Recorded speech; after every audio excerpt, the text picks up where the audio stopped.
I'm high. Yeah, clearly. I have a clarification from the last time we spoke that you helped me significantly to get into a place where I unconditionally love my partner. Sometimes. Like everyone. Yeah, well, I guess, and that's where I'm going is. Yeah, we know. So what you said to me was that I have set up my blocks, for lack of a better word. You've thrown the resistance on your trail. That's it. You've developed beliefs that are in the way of your desires. Yeah. Ooh. Let's just stay right there. Okay. That's a good book title. Living in beliefs that prevent my desires. Isn't that all that's going on ever? If there's something that you want that's slow to come? Yes. I got beliefs in the way. Yes. And a belief's just a thought I keep thinking. And you told me, though, that my source, or greater portion of me, for lack of a better word. Inner being. My inner being is actually guiding me around those so that I actually don't have to figure it out and fix those to get them out of the way. Let's talk about that. We talk about the path of least resistance. You follow that concept? And then we remind you that you put every bit of the resistance on the path. You weren't born with it there. Nobody else is scattering it on your path. You've put it all there. Then we say, that's all right.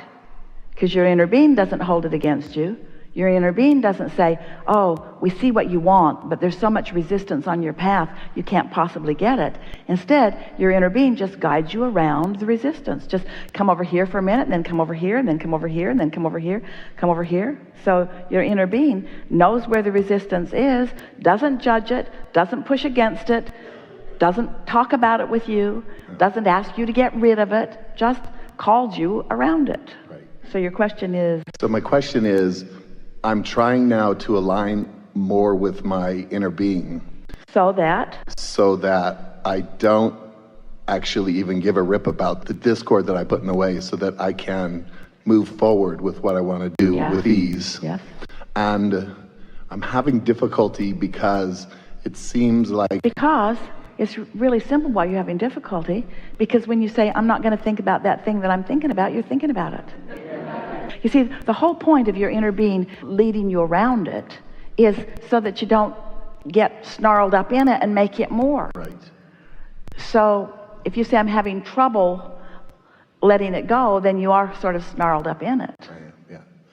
So when I meditate, I'm trying to align with my source, but when you meditate, you do align with your source. You're not trying to do it. It's like saying, I'm going to let go of this cork and I'm going to try to get it to float. No, you're not going to try to get it to float. You're just going to let go of it. It's going to float. So I'm doing it. So we just want you to take the word trying to meditate.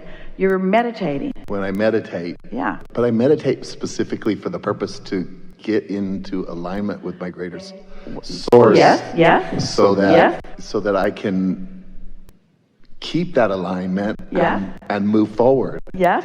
But I keep... The reason we were saying yes, because we thought we were going to get you in a trap. I know.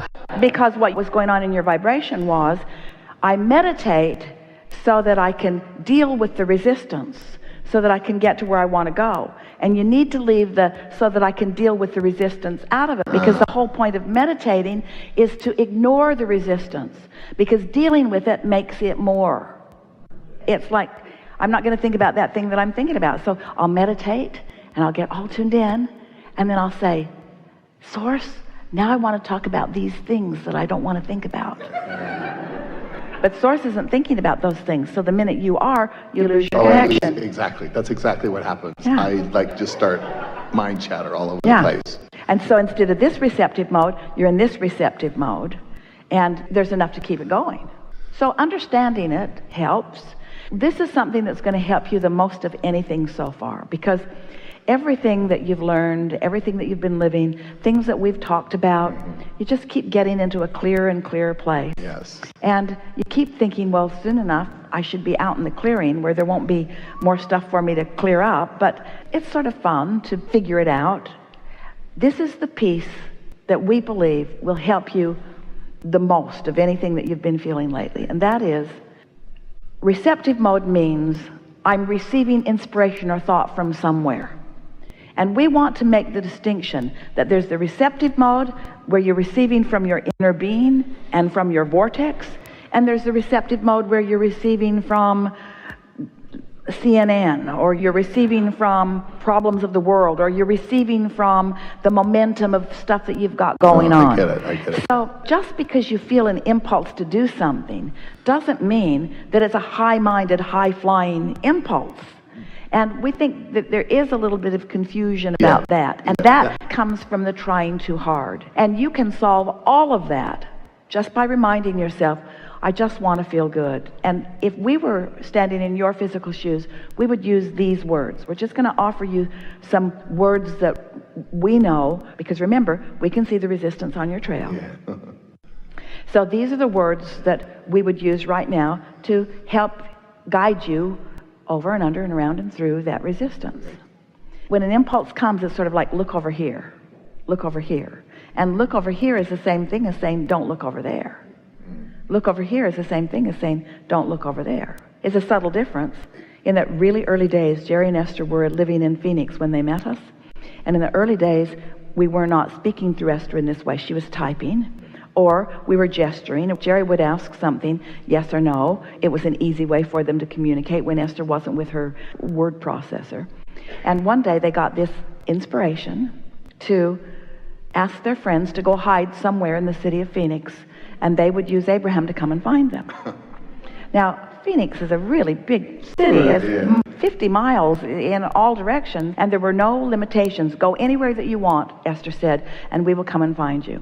And the only rule was, we won't quit until we found you, no matter how long it takes. And we'll see you in a little while. So off they went. So Esther is receiving us. She can't tell if it's don't go that way or go that way, because it's the same sensation. Don't go that way or go that way. And so she's gesturing, and Jerry's driving, and off they go, and then go that way, and off they go, and then here. So they stopped, and their friends were nowhere around. So go that way, go that way. They filled the tank up 3 times that night. When they found their friends, and they did, they said, first we went there. And they said, oh, we were there. Our inner being told us to go over there. And they said, and then we went there. And they said, oh, we were there too. Then our inner being told us to go over there. And Esther said, I'm never playing this stupid game with again, Abraham. You didn't tell us that you're going to keep them moving. So what we're getting at is, this is something that's always in motion, and your inner being is always giving you the impulse that is most beneficial from where you are to where you're wanting to go. Your inner being is always giving you what it knows to be the most likelihood for you to get an impulse. But it's not going to mess with me and have the other one, tell the other one to go somewhere. No, it's not like that. It's not like that. Well, they did with you. The whole point of that was, does Abraham know things that we don't know? Sure. That was the whole point of that. Sure. And they came away from that knowing unequivocally. And the reason we told you that story is because it's a subtle difference between don't do that and do that. And I'm finding it hard to decipher. To decipher which that is. And so these are the breadcrumbs that we want to leave for you. The things that we think would make from where you are a little easier for you. This is not a big deal. And there's nothing risky involved here. And you can be lighter and more playful about it. And there are no requirements for you to accomplish. And there's no way of you getting it wrong. And take score just a little less and care more about the way you feel. And let the feelings that you're reaching for be more lighthearted, less intense. More ease rather than effort. It's going to work out all right rather than I got to get this figured out. Just that subtle difference in your approach to it will make a big difference in the way you feel.